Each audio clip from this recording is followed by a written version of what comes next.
आप सभी सहयोग करें। आप सबके सामने स्क्रीन पे नीचे सारी डिटेल दी गई है। आप सबके सहयोग की बहुत ज्यादा आवश्यकता है। आप सबके सहयोग के बिना ये कार्य नहीं हो पाएगा। कृपया करके सभी आगे आए। जय माता दी। जय माता दी। ओम साईकाल का। आज हम कीलक स्तोत्र के बारे में पढ़ेंगे। जैसा कि लाइव में भी मुझसे बच्चों ने पूछा था कीलक स्तोत्र, तो मैं उसी के बारे में आज आप लोगों को मैं जो मेरे पास कीलक स्तोत्र हैं उसके बारे में आप लोगों को बताती हूँ और साथ में आज उसका पाठ कर रही हूँ, तो आप लोग भी सुने।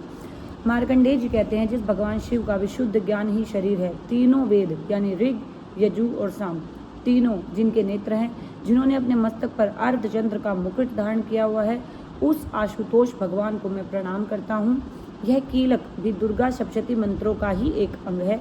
अतः सप्तशती पाठ के साथ ही जो इसका भी पाठ करते हैं उनका सब विधि कल्याण होता है।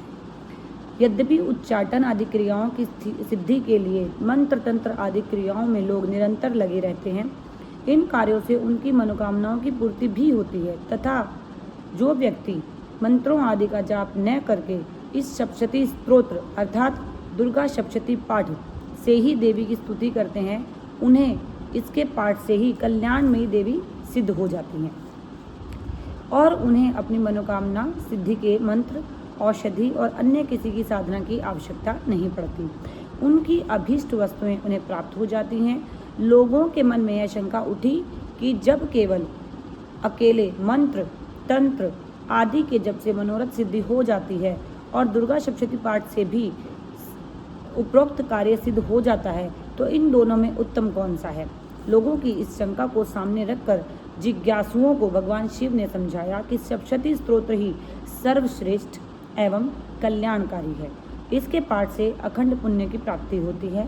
इसके पश्चात भगवान शिव ने इस आशंका से कि कहीं लोग अनुचित कार्यों की सिद्धि के लिए दुर्गा सप्तशती महामंत्र का दुरुपयोग न करने लगे, सप्तशती के समस्त 700 मंत्रों को कीलित कर दिया। अर्थात सप्तशती पाठ का फल केवल उसे ही मिलेगा जो इस कीलक स्तोत्र का पाठ करके इसके द्वारा निष्कीलन की विधि को समझकर उसके अनुसार आचरण करेगा। अर्थात हर पाठ का, हर जाप का अच्छे के साथ बुरा फल भी होता है, तो दुर्गा सप्तशती का भी शायद कुछ ना कुछ बुरा फल कई लोग बुरा उपयोग ना कर लें, इसलिए महादेव ने कीलक स्तोत्र की रचना की और कहा इस दुर्गा सप्तशती को इस कीलक स्तोत्र के द्वारा कील दिया गया और कहा कि जो इस स्तोत्र को पढ़ लेगा और इसके द्वारा निष्कीलन विधि को जान लेगा, वही दुर्गा सप्तशती के पूर्ण फल को प्राप्त कर पाएगा और अपने लिए भी भाग्योदय के रास्ते पर जाएगा। जो इन सब का कार्य पाठ ना करेगा और दुर्गा सप्तशती पढ़कर उसका बुरा उपयोग करना चाहेगा, उसका कभी भी भला नहीं होगा। सप्तशती पाठ के निष्कीलन की विधि यह है कि कृष्ण पक्ष की चतुर्दशी अष्टमी को, चतुर्दशी या अष्टमी को भगवती उपासक अपना न्यायोपार्जित धन उन्हें अर्पित करें और एकाग्र चित्त से प्रार्थना करें कि हे मातेश्वरी, यानी कि जितना भी हमारा धन है वो कृष्ण पक्ष की, यानी जिसको आप कहते हैं ना अंधेर के दिन, उस दिन कृष्ण पक्ष की चतुर्दशी या अष्टमी, वो भी कृष्ण पक्ष की ही होनी चाहिए। जो लोग कहते हैं ना अंधेर के दिन में अशुभ काम नहीं करने चाहिए, ये नहीं करना चाहिए वो, तो देखिए कृष्ण पक्ष में ही दिवाली आती है, कृष्ण पक्ष में ही जन्माष्टमी आती है और ये भी महादेव ने यहाँ पर भी कृष्ण पक्ष के ही दिन में बताया, यानी कृष्ण पक्ष के दिन शायद चांद के दिनों से कहीं ज़्यादा शुभ है, मुझे ऐसे लगता है। तो मातेश्वरी, आज से मैंने स्वयं को अपने समस्त धन के साथ आपकी सेवा में अर्पित कर दिया है।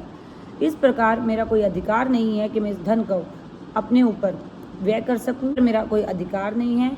फिर जगदम्बा का ध्यान करते हुए मन ही मन यह भावना करे मानो भगवती कह रही हो कि बेटा, संसार की यात्रा के निर्वाह हेतु तू मेरे प्रसाद रूपी यह धन को ग्रहण कर।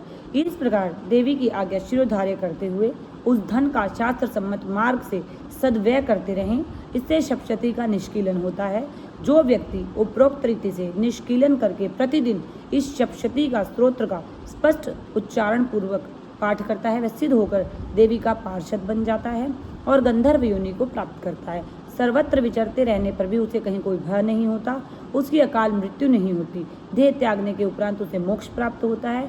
अतः इस कीलक को जानकर तथा इसका परिहार करके सप्तशती का पाठ आरंभ करना चाहिए। निष्कीलन करने से ही स्तोत्र निर्दोष होता है और विद्वान पुरुष इस निर्दोष स्तोत्र का ही पाठ करते हैं। इस कल्याणकारी स्तोत्र का स्त्री पुरुष सबको सदैव रूप से जाप करते रहना चाहिए। इस स्तोत्र का पाठ उच्च स्वर से करने से ही यह श्रेष्ठ फल देता है, जिसके प्रसाद से ऐश्वर्य, सौभाग्य, आरोग्य, संपत्ति, शत्रुनाश और परम मोक्ष की प्राप्ति होती है।